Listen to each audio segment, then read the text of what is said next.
Bienvenidos a todos. Un abrazo en el Señor, en la paz del Señor, en el amor de Él.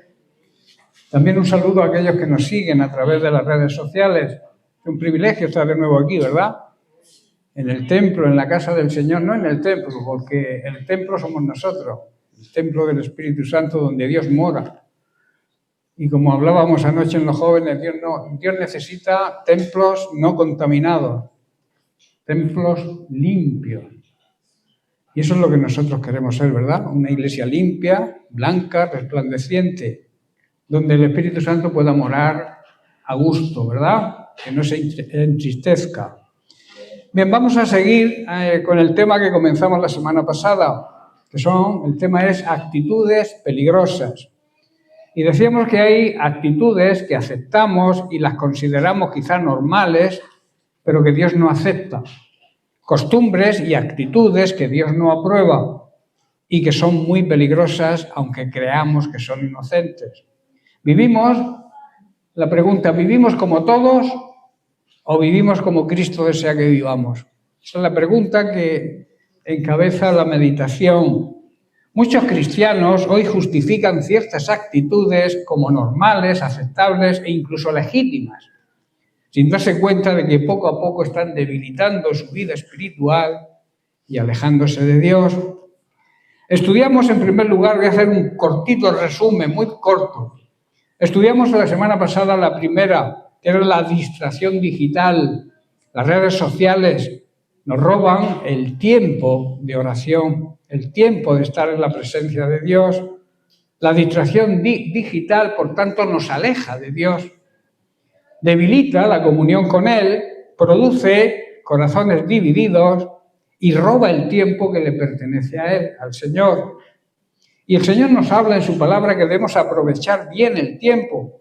Y eso significa no malgastarlo, no perderlo, no perder el tiempo en cosas vanas, en cosas inútiles, vacías. Los días son malos hoy en día, ¿verdad? Y peligrosos. Y tenemos que despertar del sueño, del letargo que la Iglesia contemporánea está viviendo, aunque es también señal de los últimos tiempos. Dice la Biblia que el amor de muchos al final de los tiempos se enfriará. Habrá, digamos, apatía. Y vosotros diréis, ¿qué es apatía? Y no lo sé ni me importa. Eso es apatía. Me da igual lo que ocurra. Jesús nos dio ejemplo de retiro y de silencio. Él buscaba momentos en el desierto, en la soledad, para tener comunión con el Padre. La hiperconexión, el estar continuamente conectado a las pantallas, pendientes de las notificaciones, y a veces interrumpimos la oración para ver quién nos ha mandado un monicono de esos que suelen mandar ahora. Hay una tendencia, una atadura de no querer perderse nada. Si no atendemos el teléfono o las notificaciones en el momento, pensamos que nos vamos a perder algo, dejamos de orar incluso para atenderlo, y eso es apartarse, eso es alejarse de Dios, eso es una actitud muy peligrosa y que le desagrada a Dios. Nuestro espíritu necesita silencio para oír la voz de Dios, porque la voz de Dios es muy suave y a veces no la oímos porque oímos otras voces que chillan más fuerte y apagan la voz de Dios. Desconectarse es un acto de fe y también de obediencia a Dios. ¿Cómo vencemos la distracción digital? Con una autodisciplina, poniéndonos control. Ayuno digital, que a veces pensamos que ayunar es solamente ayunar de comer. Vamos a ayunar también de redes sociales, de televisión, de tantas cosas que nos distraen. Tenemos que priorizar, darle la prioridad a lo eterno por encima de lo terrenal, porque sabemos que lo eterno es eterno, precisamente, ¿no? Y lo efímero de la vida, lo que nos ofrece este mundo, son cosas pasajeras. Tenemos que, por tanto, priorizar las cosas de arriba y usar la tecnología. Eso sí, esa es una recomendación, porque no vamos a dudar que la tecnología en su buena medida y en buen uso, no es mala, es buena. El problema está cuando la usamos mal, abusamos, y eso es una atadura. Hoy es como una droga, el ir conectado al móvil. Yo salgo a andar todas las mañanas y a veces voy esquivando personas jóvenes, y no tan jóvenes, personas mayores también, que van obsesionadas con el móvil, chocando con las farolas.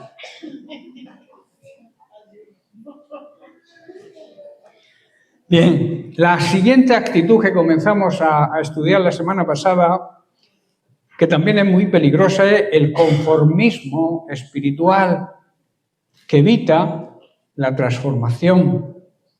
Muchos creyentes caen en un estado de conformismo espiritual, pensando que ya han llegado, que no necesitan avanzar más.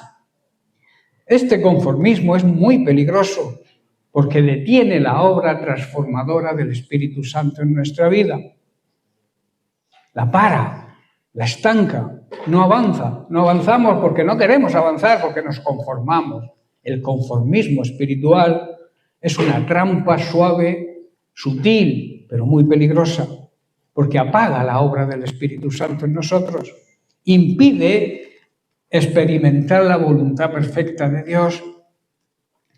Muchos cristianos, llamo porque estoy hablándole a la Iglesia de Cristo, ¿verdad? Muchos cristianos viven del mínimo indispensable. Hay una paga por ahí del Estado que se llama más o menos así, ¿no? Viven en pobreza espiritual sin querer cambiar, ese es el problema. Y nunca entran en la plenitud que Dios les ofrece. Ahora, yo la pregunta que surge y que quiero explicar es, ¿qué es pobreza espiritual? Porque me diréis, la Biblia dice que bienaventurados los pobres en espíritu. ¿Verdad? Claro que sí. Quiero hablaros precisamente de esta bienaventuranza que Jesús predicó en el Sermón del Monte. Se encuentra en el Evangelio de Mateo, capítulo 5, y vamos a leer el versículo 3, que dice: bienaventurados los pobres en espíritu, porque de ellos es el reino de los cielos. Dios bendice a los que son pobres en espíritu y lo reconocen.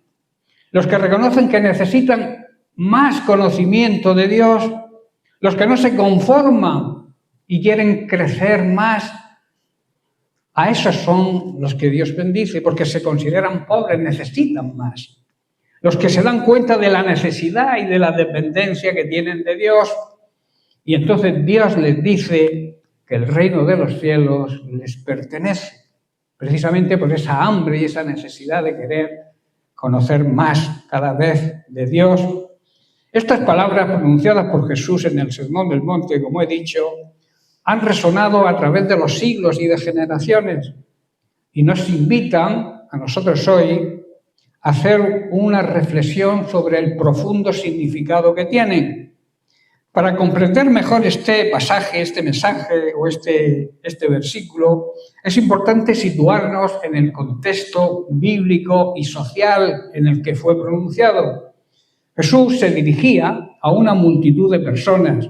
Muchas de ellas eran humildes y marginados, que buscaban esperanza y consuelo en medio de las dificultades de la vida. Hoy también hay personas así, ¿verdad? Abundan las personas así.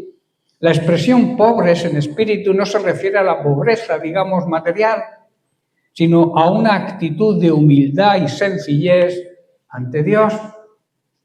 Es reconocer que dependemos de Él, de su amor, de su gracia, de su misericordia, y también que necesitamos crecer cada día más en el conocimiento de Él.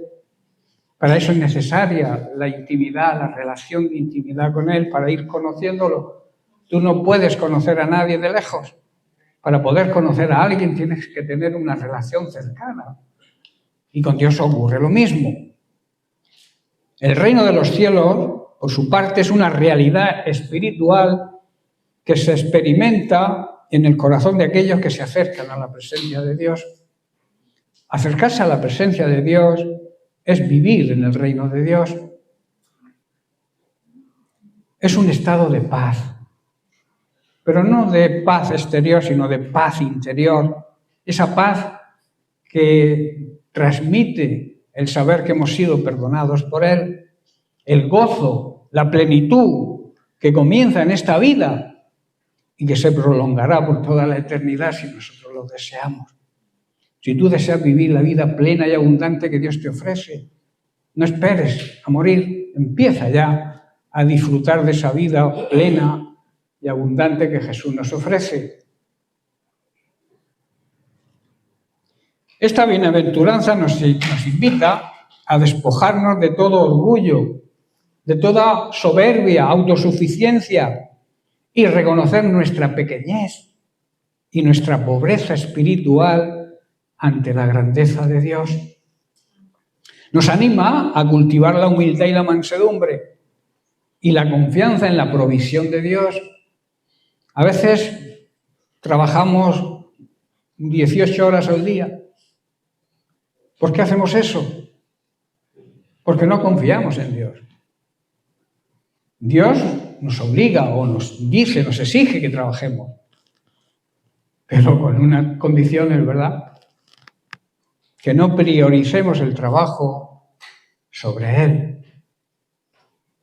Él lo dice en su palabra, en Mateo, dice, ocúpate del reino de Dios, de su justicia, de ser justo, honrado, de vivir una vida que le agrade a Dios.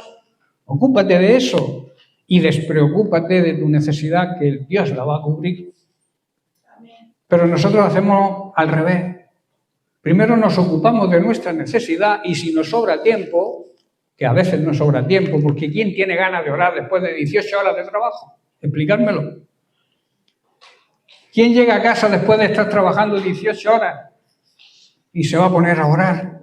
Se pone a dormir y a descansar, porque está agotado tanto física como espiritualmente y mentalmente. Por eso hay por ahí un pan de vida que lo pasé un día de esta semana que habla que a veces convertimos el trabajo en un ídolo. Y todo ídolo es anteponer algo por delante de Dios y es pecado. Es idolatría. Nos anima este versículo a no conformarnos a vivir bajo mínimos. Nos recuerda que el verdadero tesoro no está en las riquezas materiales, sino en la relación con Dios y en la búsqueda de su reino por delante de cualquier otra cosa. Esto no hay manera de que nos entre en la cabeza. Debemos buscar el reino de Dios por encima de todo lo demás. Si somos verdaderos cristianos, si somos personas religiosas que acudimos a los cultos por tradición, por hábito, por costumbre, por no condenarme, pues sí. Pero si eres un verdadero discípulo de Cristo, tienes que obedecer su palabra y tienes que buscar primeramente su reino. Y entonces Él te va a dar todo lo que necesites. Bienaventurados los pobres en espíritu, porque de ellos es el reino. Es, ahora, en la actualidad, no será, es el reino de los cielos. Esta frase aparentemente la consideramos sencilla, pero encierra una gran y una profunda sabiduría. Y nos invita a un cambio del orgullo a la humildad, de la desconfianza a la confianza y a la fe y a la entrega a Dios por delante de todo. Estas palabras deben resonar en nuestro corazón y que nos impulsen a buscar el verdadero tesoro, Cristo y el reino de los cielos. Ese debe ser nuestro principal tesoro. Y lo demás viene todo. Son añadiduras. Esto es un llamado a la acción, porque muchas veces nos quedamos en la teoría. Conocemos lo que Dios quiere que hagamos, pero de ahí no pasamos. Sé que debo hacerlo, pero ya lo haré. Cuando Dios te diga que hagas algo, hazlo. Cuando Dios te pide algo, hazlo, pero no por capricho de Él, sino por tu propio bien. Por nuestro propio bien debemos obedecer a Dios, porque seremos los primeros beneficiados. Debemos reflexionar sobre nuestra actitud ante Dios y ante lo que considera Dios importante. Yo plantearía las siguientes preguntas. A mí me gusta hacer preguntas. Yo quizá haya equivocado la carrera. Podría haber sido maestro de escuela, ¿verdad? Y hacer preguntas. ¿Nos reconocemos como pobres en espíritu? La primera pregunta. ¿No nos conformamos con nuestra situación de pobres espirituales y queremos seguir creciendo? ¿No nos actuamos en el conformismo? Es decir, hasta aquí he llegado y no quiero más. ¿Estamos buscando el reino de los cielos por encima de cualquier otra cosa? Preguntas de aplicación, para que no se queden en el aire. Yo te animo a cultivar y a fomentar la humildad y la sencillez en tu vida diaria y a confiar plenamente en la provisión de Dios. Dios es un Dios proveedor. Y buscar su reino con todo nuestro ser. Amarlo con todo nuestro ser, espíritu, alma y cuerpo. Debemos reconocer a Jesús como nuestro Señor y nuestro Salvador personal, que a veces se queda ahí como una frase hecha que repetimos, pero que no la vivimos. Y ver nuestra pequeñez ante su grandeza y su gracia. Debemos pedirle al Señor que nos conceda la humildad y la sencillez de los pobres en espíritu y el deseo de crecer, para que podamos heredar su reino. También que nos ayude a buscarle por encima de todo y a confiar siempre en que es un Dios proveedor. Su amor y su misericordia jamás se acabarán. Él renueva su amor y su misericordia cada día. Por eso debemos dedicar tiempo a reflexionar sobre nuestra propia vida y nuestra relación con Dios. ¿Cómo es tu relación con Dios? Otra pregunta.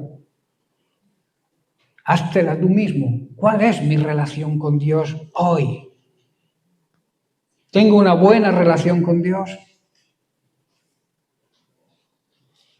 Y nunca debemos poner límites a nuestro crecimiento espiritual. No te conformes con lo que has crecido hasta ahora. Yo me regocijo cuando estoy estudiando la palabra y Dios me muestra cosas nuevas, porque Dios nos muestra cosas nuevas, aunque llevemos 50 años en el Señor. Siempre hay algo nuevo, que eso es lo bonito de la palabra de Dios, que siempre hay cosas que el Señor te va revelando. No sé si he contado, yo creo que sí, alguna vez la historia de que le regalé una Biblia a una persona y al poco tiempo me la devolvió diciendo que ya la había leído. La Biblia no es un libro, es un GPS que nos guía en nuestra vida cristiana y cada día nos muestra cosas nuevas, direcciones nuevas a seguir.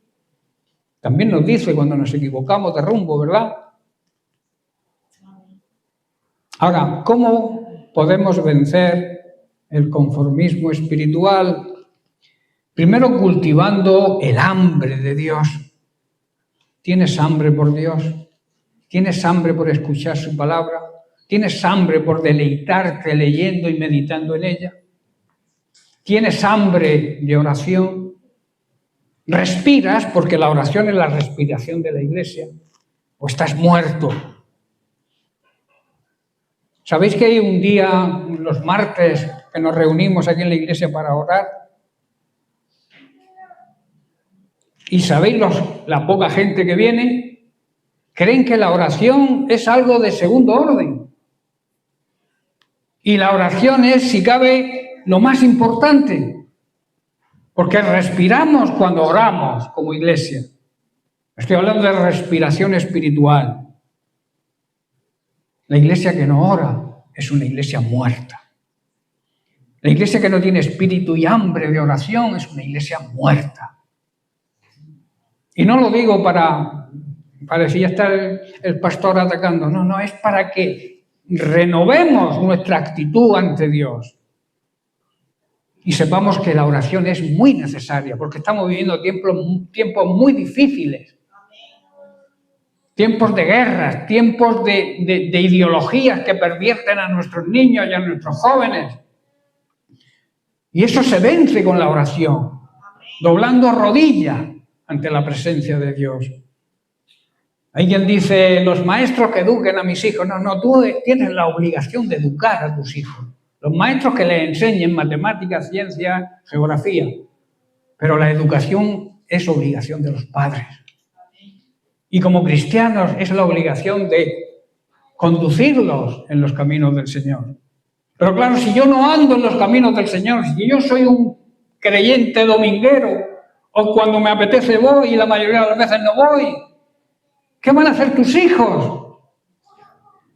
Pues cuando sean mayores de edad seguirán al mundo y harán lo que las personas, la juventud del mundo hace.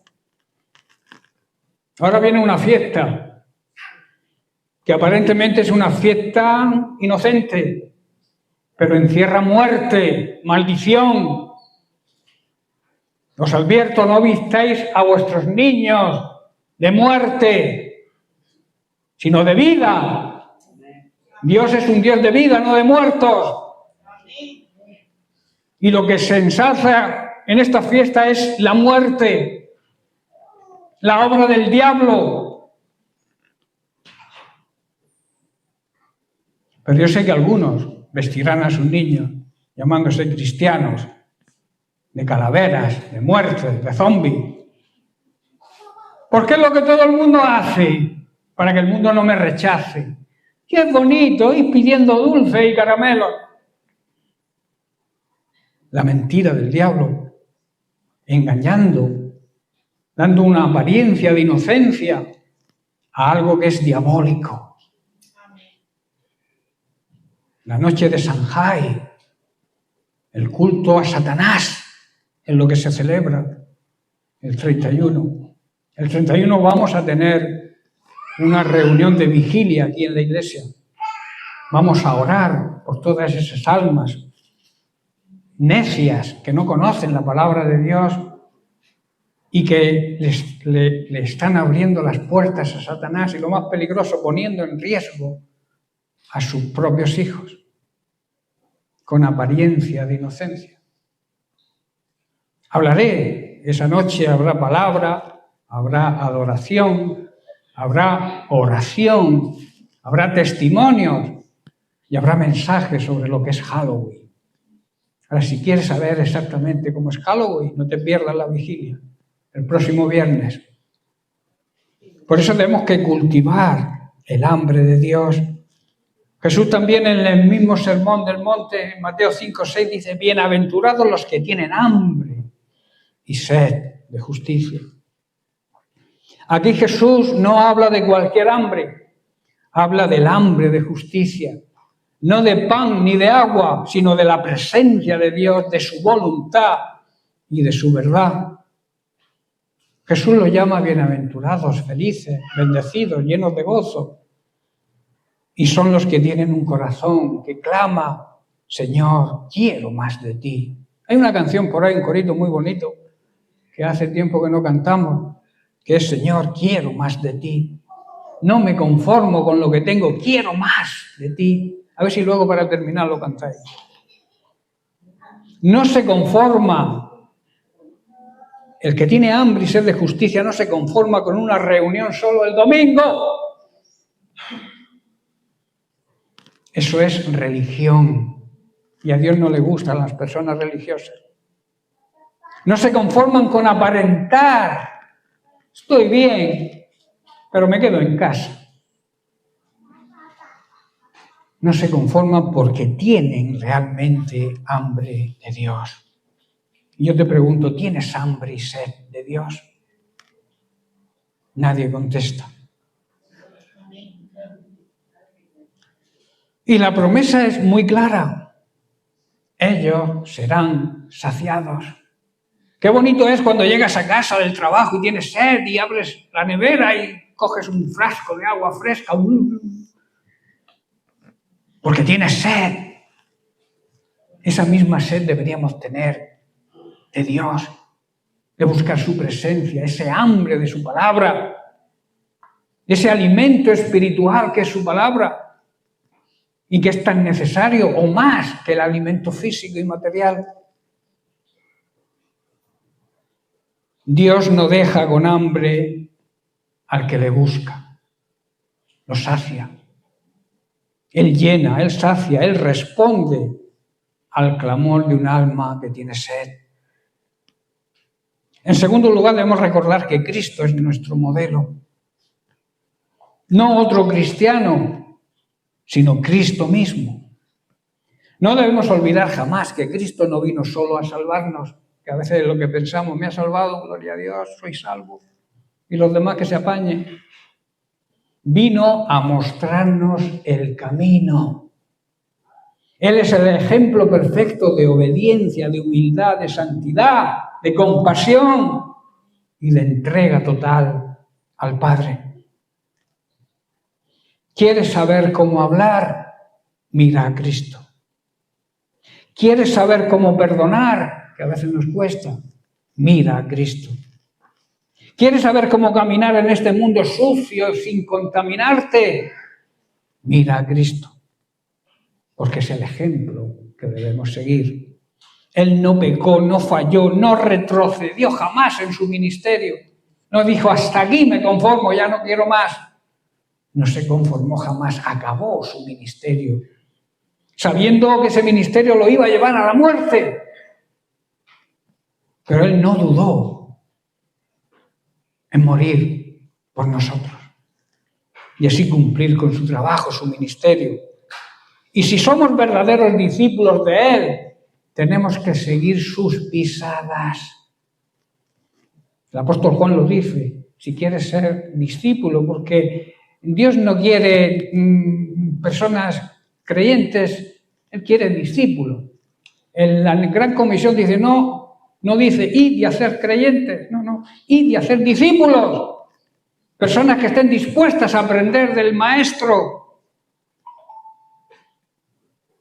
Por eso te pregunto, ¿quieres saber cómo caminar en este mundo sucio y sin contaminarte?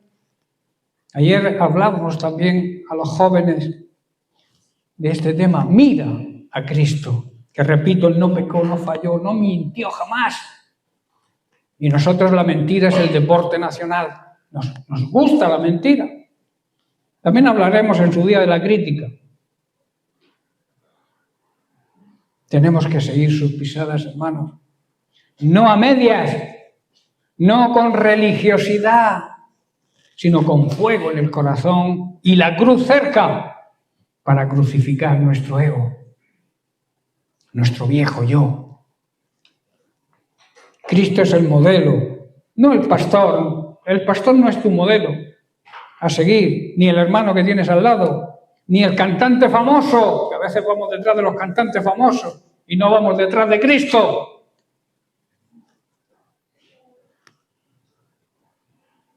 Si sigues a Cristo de verdad, el mundo lo va a ver, lo va a notar. Y podrás decir lo que Pablo dijo en 1 Corintios 11:1. Sed imitadores de mí. Pero con la condición que él añade, así como yo imito a Cristo. Sin que lo digas, si el pastor imita a Cristo, lo van a seguir. Si un hermano imita a Cristo, le van a seguir. Si un cantante famoso imita a Cristo, ten por seguro que lo van a seguir.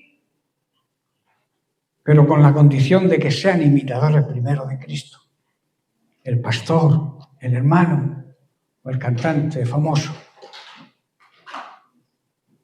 En tercer lugar, debemos practicar la disciplina espiritual, oración, escuchar, meditar y estudiar la palabra de Dios, servicio. La Biblia enseña que debemos ser servidores. El que no vive para servir, no sirve para vivir. En la vida cristiana, claro está. Disciplina. Meditar, estudiar la palabra de Dios, evangelización, con testimonio, con trabajo arduo, aunque sea difícil, aunque nos rechacen. Nuestro trabajo es predicar el Evangelio. ¿A quién? A todo el que se ponga por delante, a toda criatura. Pero para eso tenemos que prepararnos. Porque el enemigo también sabe. ¿Sabéis que el enemigo conoce la palabra de Dios? Y la conoce mucho mejor que algunos creyentes. Y te va a engañar, por supuesto. El que quiere vivir para Dios no puede vivir distraído. No hay fuego sin altar. No hay fruto si no hay siembra y hay una raíz. No hay victoria sin una disciplina espiritual. La oración no es una opción. Como dije antes, es el oxígeno espiritual. El que ora jamás se apaga. Escuchar la meditación y el estudio de la palabra no es para los estudiosos, es para los guerreros, aquellos que quieren pelear la buena batalla. Ahí Dios te habla, te corrige, te fortalece, te instruye y te prepara para la batalla. El servicio activo es una señal, es una evidencia de una fe viva, una fe actuando. Porque el que ama a Cristo sirve a los demás. Y luego la evangelización es la misión de todo creyente. Si Cristo vive en ti, no puedes callar. Sientes la necesidad de anunciarlo con poder y con pasión. Yo pregunto, ¿sentimos eso? ¿Sentimos eso por las almas que se pierden? Como lo sentía Jesús. Y por eso dio la vida. Entregó, dedicó toda su vida a enseñar el camino a la salvación y luego dio su propia vida para salvarnos. Hermanos, esto no es religión, ni tampoco obras muertas que estudiamos en su día, que significa hacer las cosas por obligación, no por amor. Es vida en el Espíritu. Y si nos disciplinamos, si nos comprometemos y llevamos a cabo nuestro compromiso con Dios, el fuego jamás se apagará. Los deseos de nuestra carne, que son pecaminosos, morirán y Cristo empezará a vivir en nosotros. En cuarto lugar, debemos buscar la llenura del Espíritu Santo. Y no hacerlo de tarde en tarde, hay que hacerlo cada día. Tenemos que ser llenos continuamente, que es la traducción de Efesios 5:18. Ser continuamente llenados del Espíritu Santo. Pablo dice, no te embriagues con vino, no te emborraches, porque ahí vas a tener problemas. Quizá destruyas tu vida y la de tu familia. Vas a arruinar tu vida si te embriagas con vino. Y luego añade, antes, bien sed llenos del Espíritu. Viviremos entonces una vida plena y abundante. Una advertencia muy clara, no te embriagues, no te emborraches.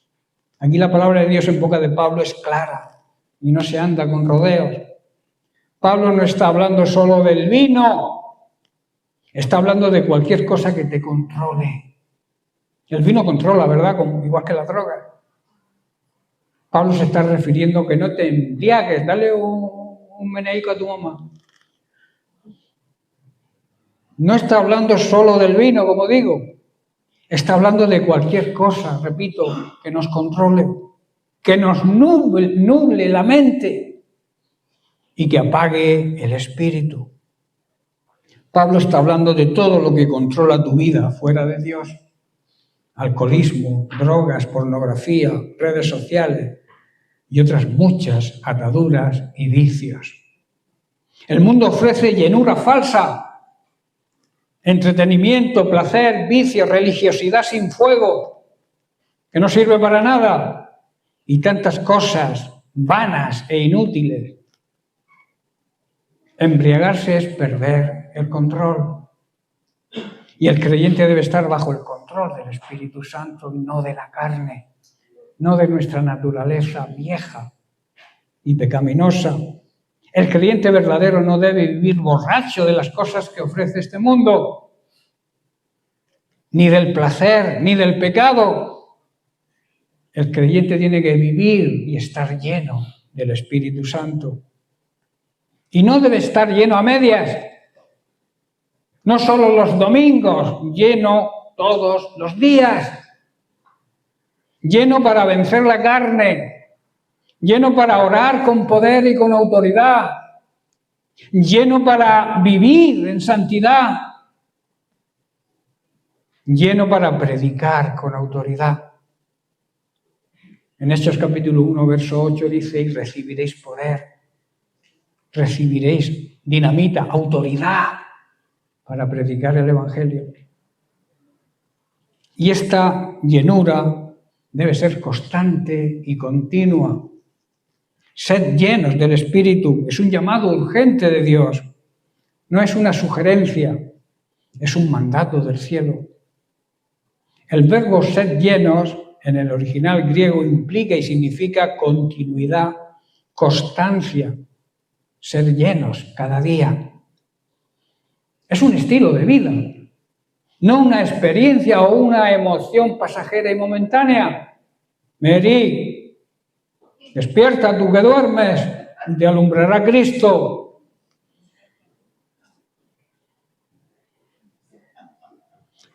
Llenura no es emoción, es transformación.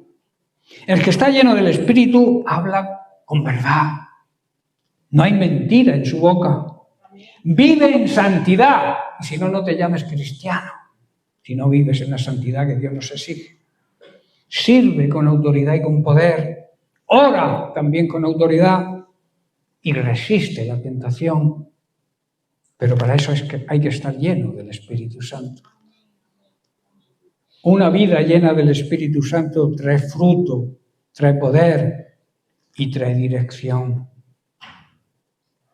Mas el fruto del Espíritu, dice Gálatas 5, 22 y 23, es amor, gozo, paz, paciencia, benignidad, bondad, fe, mansedumbre, templanza. Y luego pone una coletilla, contra estas cosas no hay ley. La clase de fruto que produce el Espíritu Santo es ese amor, gozo que significa alegría en el alma, la paz, la paciencia, la gentileza con la gente, no ser bruscos. Bondad, fidelidad. Aquí la palabra fe que emplea la versión Reina Valera del 60, la palabra fe significa fidelidad. Ser fieles a Dios en todo, humildad y control propio.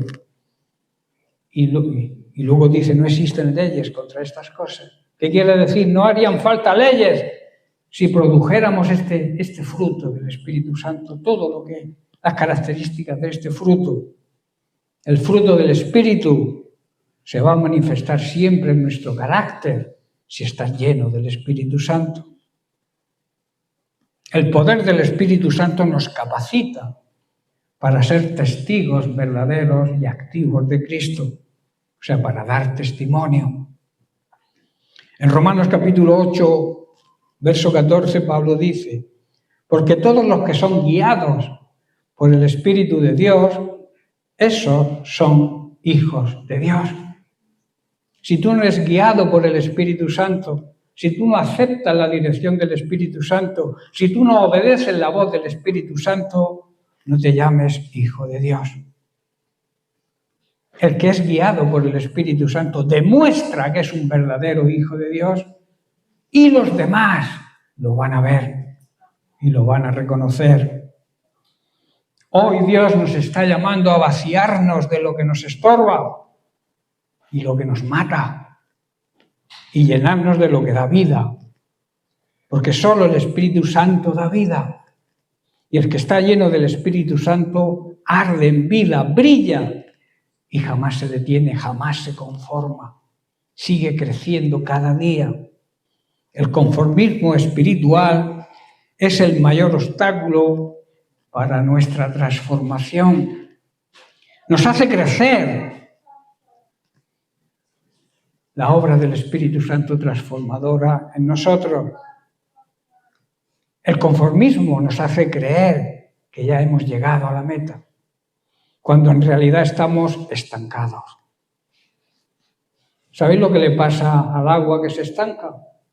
Que al poco huele mal. La vida cristiana estancada, al final, huele mal. Hay cosas que hacemos que no le agradan a Dios, tienen mal olor. La voluntad de Dios es que no nos conformemos, sino que seamos transformados continuamente. El llamado de Dios es a levantarnos y a decir, como Pablo dijo en Filipenses 3, versos 13 y 14, olvidando lo que queda atrás y extendiéndome a lo que está delante. Prosigo, continúo, no me conformo hasta llegar a la meta. Pablo nos habla de una buena actitud en nuestra vida cristiana, olvidando, dice, primero lo que queda atrás. Nos invita a un ejercicio de nuestra alma que pocos practicamos con sinceridad. Aprender a olvidar. Hay quien vive atado al pasado. Cuando venimos a Cristo, el pasado, las heridas del pasado, Dios las sana. Y tenemos que aprender a olvidar. No se trata de una desmemoria superficial, sino de una decisión espiritual. Hay heridas, claro que la hay, fracasos, pecados pasados que nos atan como cadenas invisibles, pero el Señor no quiere que vivamos mirando al pasado, sino al horizonte, acompañados de su gracia. Dice, olvidando lo que queda atrás, no es negar lo ocurrido, no es decir, no ha ocurrido, eso es de necios, sino dejar de cargar con lo que Cristo ya te perdonó. El enemigo quiere que repitamos los errores en nuestra mente. El Espíritu, en cambio, nos impulsa hacia adelante, hacia la vida nueva que Jesús nos ha prometido. Y Pablo añade, y extendiéndome a lo que está delante. La vida cristiana no es una carrera de velocidad, sino de perseverancia, de obstáculos. Cada día es un paso más hacia la meta, que no es otra que conocer a Cristo y reflejar mejor su ejemplo y su carácter en nuestra vida. No se trata de correr con nuestras fuerzas tampoco, sino de avanzar sostenidos por su gracia. Ese poder que nos capacita para hacerlo. Prosigo a la meta, añade Pablo. Este es el secreto, esta es la clave. No se detiene quien ha visto el rostro del Maestro, no se conforma, sigue. Prosigue hacia la meta. ¿Habrá cansancio? Claro que sí, tanto físico como espiritual, pero también hay esperanza, la esperanza de la vida eterna. Habrá lágrimas, pero jamás seremos derrotados si estamos en Cristo. El que sigue a Cristo sabe que lo mejor no está detrás, sino que está delante. El premio del supremo llamamiento de Dios en Cristo Jesús. Avanzamos hasta llegar al final de nuestra carrera para recibir el premio celestial, el cual Dios nos ha preparado por medio de Cristo Jesús. Que el conformismo no nos detenga, que el conformismo no nos estanque. Hoy debemos tomar la decisión de dejar atrás lo que no podemos cambiar. Tú puedes cambiar el pasado, es imposible, pero sí puedes cambiar tu futuro, actuando bien en el presente. Poner ese futuro en las manos de Dios, que todo lo cambia, y así cambiar nuestra manera de pensar acerca de nuestro futuro. En el Salmo 30, versículo 11, David, en su acción de gracias por haber sido librado de la muerte, reconoce esto y dice, has cambiado mi lamento en baile, desataste mi cilicio y me ceñiste de alegría. Hermanos, el Señor quita nuestra tristeza y la convierte en gozo, en baile. Simbólicamente, el Señor nos quita la ropa de luto y nos pone ropa de fiesta. ¿verdad? Si realmente eres cristiano, ya estoy terminando, y quieres terminar tu carrera, no te detengas, no te conformes, avanza, sigue avanzando, prosigue a la meta, no te estanques, no te conformes. Repito, no te conformes a vivir una vida mediocre, sin avanzar, sin crecer espiritualmente, sin tener conocimiento pleno de la voluntad de Dios, que es su palabra. Sigue estudiando la Biblia, sigue asistiendo a la escuela bíblica. Si quieres ser un buen discípulo de Cristo, tienes que aprender de su palabra, tienes que tener hambre y sed. Dios tiene más para ti. Repito, no te conformes. La transformación que quiere hacer el Espíritu Santo en nosotros no es una opción, sino la esencia misma de la vida cristiana. Si no hay transformación, si no hay un cambio radical, es que no ha habido una verdadera conversión. Estamos quizá convencidos, pero no convertidos. Y Dios quiere que haya una verdadera conversión. Y el verdadero convertido no se estanca, no se conforma. Sigue, aunque el camino sea difícil, sigue, porque tenemos su gracia que nos acompaña. Ese poder, la gracia es el poder capacitador que nos ayuda a salir de cualquier problema o cualquier circunstancia y que nos ayuda también a correr esa carrera y poder llegar a la meta. Recuerda, y te dejo con esto, el conformismo espiritual es el mayor obstáculo para nuestra transformación. El conformismo espiritual nos hace creer que ya hemos llegado, cuando en realidad estamos estancados. La voluntad de Dios no es que nos conformemos, sino que seamos transformados continuamente por medio del poder del Espíritu Santo. Amén. Bien, pues lo dejamos aquí y la semana que viene hablaremos del gobierno de la crítica, que tenemos que darle un buen gobierno a la crítica. Hablaremos de la crítica y el juicio, los cuales endurecen nuestro corazón. Amén. Que Dios les bendiga.